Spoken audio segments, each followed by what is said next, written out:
एक गांव में एक निर्धन जुलाहा दंपति रहता था। जुलाहे के नाम था सुंदर और उसकी पत्नी का नाम था लीला। दोनों पति पत्नी अत्यंत परिश्रमी थे। सारा दिन परिश्रम करते, सुंदर सुंदर कपड़े बनाते, किंतु उनको उनके बनाए वस्त्रों की अधिक कीमत नहीं मिल पाती थी। दोनों ही अत्यंत संतोषी स्वभाव के थे। जो मिलता उसी से संतुष्ट होकर एक टूटी फूटी झोपड़ी में रहकर अपना जीवन निर्वाह कर लेते थे। वह दोनों भगवान श्री कृष्ण के परम भक्त थे। दिन भर के परिश्रम के बाद जो भी समय मिलता उसे दोनों भगवान के भजन कीर्तन में व्यतीत करते। सुंदर बाबा के पास एक तानपुरा और एक खड़कतार थी। जब दोनों मिलकर भजन गाते तो सुंदर तानपुरा बजाता और लीला खड़कतार। फिर तो दोनों भगवान के भजन के ऐसे खो जाते कि उनको भूख प्यास की चिंता भी नहीं रहती थी। यूं तो दोनों संतोषी स्वभाव के थे। अपनी दीनहीन अवस्था के लिए उन्होंने कभी भगवान को भी कोई उलाहना नहीं दिया और अपने इस जीवन से प्रसन्न थे। किंतु एक दुख उनको सदा कचोटता रहता था। उनके कोई संतान नहीं थी। इसको लेकर वह सदा चिंतित रहा करते थे, किंतु रहते फिर भी सदा भगवान में मग्न। इसको भी उन्होंने भगवान की लीला समझकर स्वीकार कर लिया और निष्काम रूप से श्री कृष्ण के प्रेम भक्ति में डूबे रहते। जब उनकी आयु अधिक होने लगी तो एक दिन लीला ने सुंदर से कहा कि हमारी कोई संतान नहीं है। कहते हैं कि संतान के बिना मुक्ति प्राप्त नहीं होती। अब हमारी आयु भी अधिक हो चली है, न जाने कब बुलावा आ जाए। मरने की बात, कौन हमारी चिता को अग्नि देगा और कौन हमारे लिए तड़पड़ आदि का कार्य करेगा?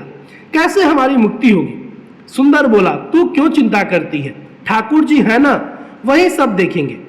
सुंदर ने यह बात कह तो दी, किंतु वो भी चिंता में डूब गया। तभी उसके मन में एक विचार आया। वह नगर में गया और श्री कृष्ण के बाल गोपाल रूप की एक प्रतिमा ले आया। घर आकर बोला, अब मुझे तुझे चिंता करने की कोई आवश्यकता नहीं है।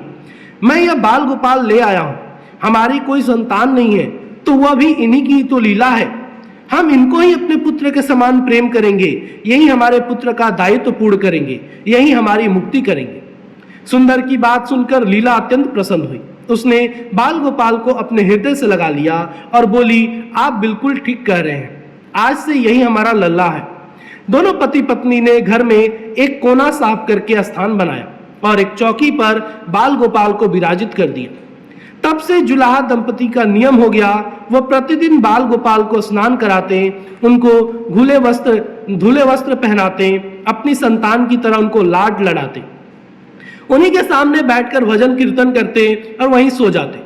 जुलाहा अपने हाथ से बाल गोपाल के लिए सुंदर वस्त्र बनाता और उनको पहनाता।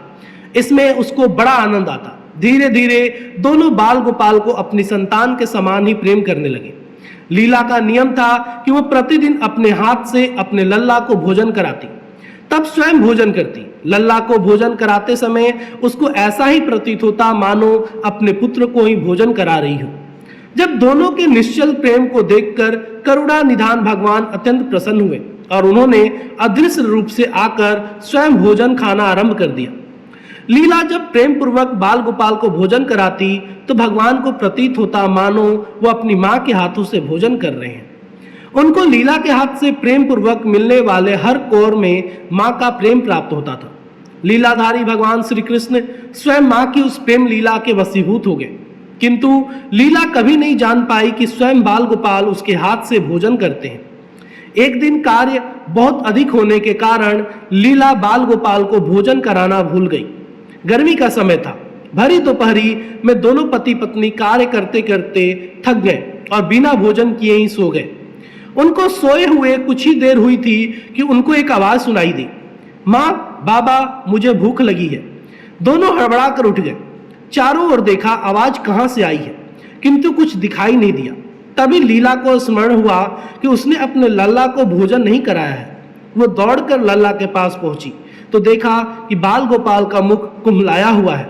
इतना देखते ही दोनों पति पत्नी वहीं उनके चरणों में गिर पड़े। दोनों की आंखों से आंसुओं की धार बह निकली। लीला तुरंत भोजन लेकर आई और न जाने कैसा प्रेम उमड़ा कि लल्ला को उठाकर अपनी गोद में बिठा लिया और भोजन कराने लगी। दोनों पति पत्नी रोते जाते और लल्ला को भोजन कराते जाते, साथ ही बार बार उनसे अपने अपराध के लिए क्षमा मांगे जाते। ऐसा प्रगाढ़ प्रेम देखकर भगवान अत्यंत द्रवित हुए और अंतर्माई भगवान श्रीहरि साक्षात रूप में प्रकट हो गए। भगवान ने अपने हाथों से अपने रोते हुए माता पिता की आंखों से आंसू पोंछे और बोले, प्रिय भक्त, मैं तुम्हारी भक्ति और प्रेम से अत्यंत प्रसन्न हूं। तुम जो चाहो वर मांग लो, मैं तुम्हारी प्रत्येक इच्छा पूर्ण करूंगा। इतना सुनते ही दोनों भगवान के चरणों में गिर पड़े और बोले, दयानिधान, आप हमसे प्रसन्न हैं और स्वयं हमारे सम्मुख उपस्थित हैं। हमारा जीवन धन्य होगा। इससे अधिक और क्या चाहिए? इससे अधिक किसी भी वस्तु का भला क्या महत्व हो सकता है? आपकी कृपा हम पर बनी रहे, बस इतनी ही कृपा करें। श्री हरि बोले, यदि तुम चाहो तो मैं तुम्हारे जीवन में संतान के अभाव को समाप्त करके तुम्हें एक सुंदर संतान प्रदान करूंगा। यह सुनते ही सुंदर और लीला एकदम व्याकुल होकर बोले, नहीं भगवान, हमको संतान नहीं चाहिए। उनका उत्तर सुनकर भगवान ने पूछा, किंतु क्यों? अपने जीवन में संतान की कमी को पूर्ण करने के लिए ही तो तुम मुझको अपने घर लेकर आए थे। यह सुनकर वह दोनों बोले, प्रभु, हमको भय है कि यदि हमको संतान प्राप्त हो गई तो हमारा मोह उस संतान के प्रति बढ़ जाएगा और तब हम आपकी सेवा नहीं कर पाएंगे। उनका प्रेम और भक्ति से भरा उत्तर सुनकर करुणा निधान भगवान करुणा से भर गए। स्वयं भगवान की आंखों से आंसू टपक पड़े। वह बोले, हे मैया, बाबा, मैं यहाँ आया था आपके ऋण को उतारने के लिए, किंतु आपने तो मुझे सदा सदा के लिए अपना ऋणी बना लिया। मैं आपके प्रेम का यह ऋण कभी उतार नहीं पाऊंगा। मैं सदा सदा तुम दोनों का ऋणी रहूंगा। मैं तुम्हारे प्रेम से अत्यंत प्रसन्न हूं।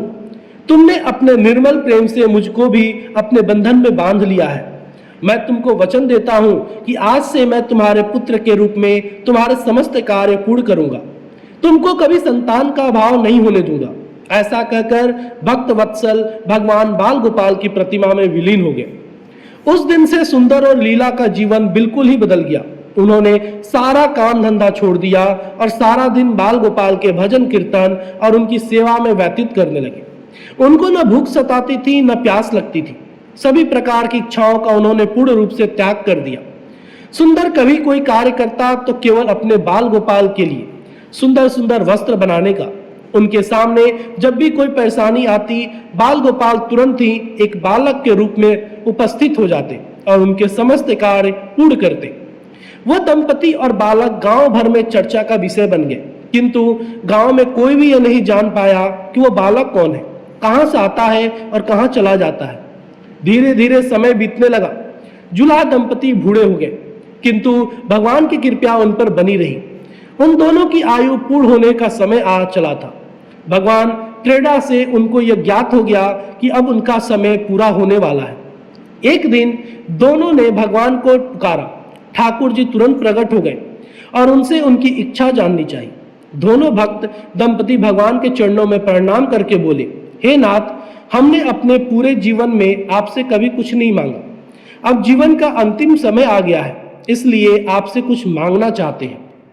भगवान बोले, निसंकोच अपनी कोई भी इच्छा कहो, मैं वचन देता हूं कि तुम्हारी प्रत्येक इच्छा को पूर्ण करूंगा।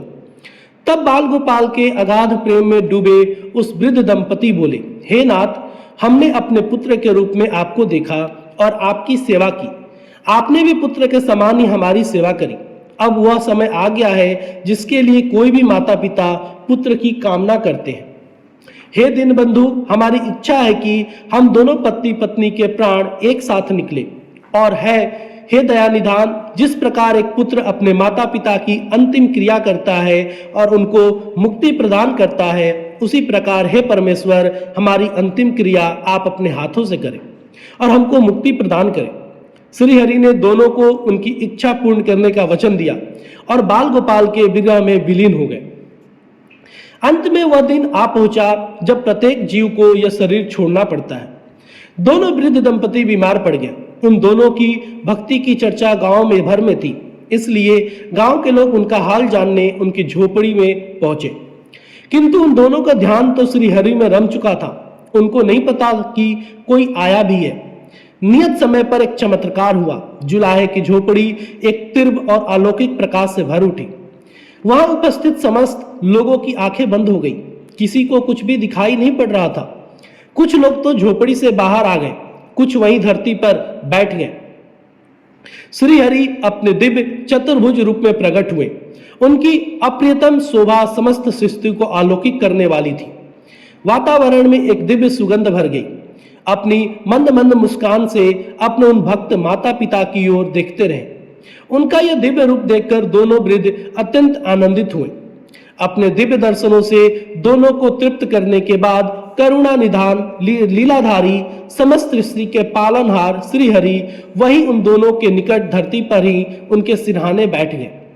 भगवान ने उन दोनों भक्तों का सर अपनी गोद में रखा, उनके शिष्य पर प्रेम पूर्वक अपना हाथ रखा। तत्पश्चात अपने हाथों से उनके नेत्र बंद कर दिए। तत्काल ही दोनों के प्राण निकलकर श्री हरि में विलीन हो गए। पंचभूतों से बना शरीर पंचभूतों में विलीन हो गया। कुछ समय बाद जब वो दिव्य प्रकाश का लोप हुआ तो सभी उपस्थित ग्रामीणों ने देखा कि वहां ना तो सुंदर था, ना ही लीला थी, और ना ही वह बाल गोपाल थे।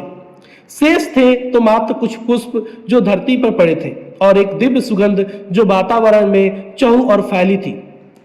विस्मित ग्रामीणों ने श्रद्धा से उस धरती को नमन किया, उन पुष्पों को उठाकर शीश से लगाया तथा सुंदर लीला की भक्ति और गोविंद के नाम का गुणगान करते हुए चल दिए।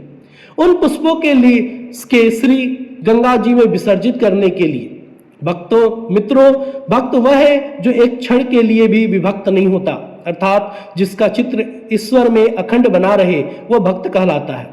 सरल शब्दों में भक्ति के अंतिम चरण का अनुभव करने वाले को भक्त कहते हैं। जय जय श्री राधे।